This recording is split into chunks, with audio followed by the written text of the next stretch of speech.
Good morning, dear students. Today we will be starting chapter number 1 of civics, that is on equality. Now, what does this equality really means? Equality is nothing but the state of being equal, okay, in everything. For example, there should be no discrimination between the boy or a girl. So let's move ahead with the first topic, that is introduction. Equality is a condition in which adequate opportunities are given to all irrespective of their caste, creed or religion. Okay.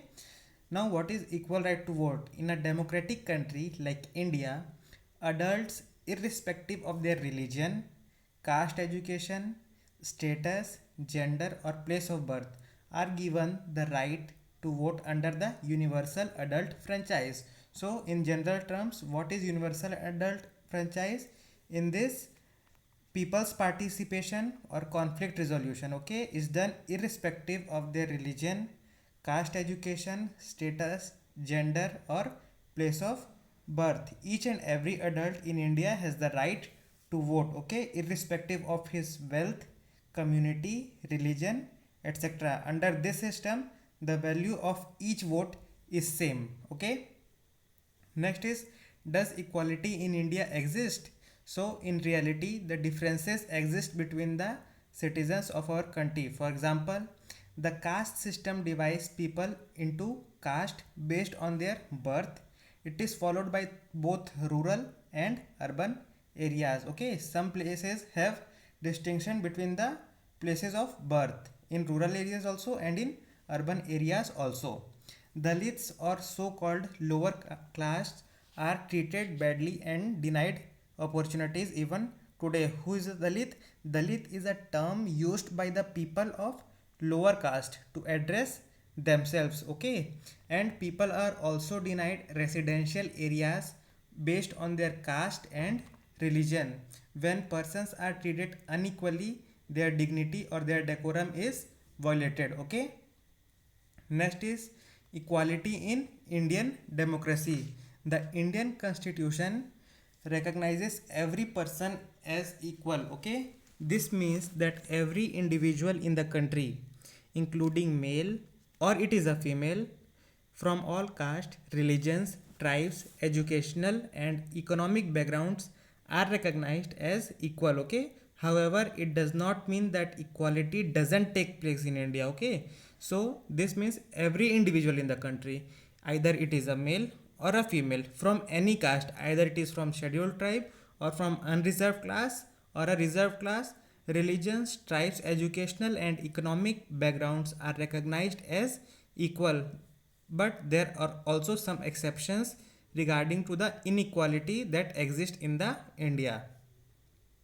Next is, there are four provisions provided equality in India: equality before the law, no discrimination on the basis of caste, color, religion, race or gender, everyone has access to all public places, and untouchability has been abolished. So there are four major provisions written in the constitution, that is equality before the law, all are same in front of law, no discrimination on the basis of caste, color, religion, which religion they follow, their race or gender, either they are male or female, everyone has access to all the public places, means every person of the country can go to every public places. Okay.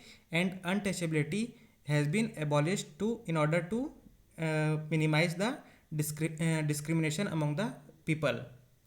Next is, the government has tried to implement equality firstly through laws and secondly through government programs or schemes to help disadvantaged community. These schemes are introduced and implemented to ensure greater opportunities for people who have not had them in the past. So there are also some of the schemes which government has launched in order to be implemented to ensure that greater opportunities for people who have not had them in the past. Okay. So in order to fulfill their aspirations, various schemes has been launched by the government.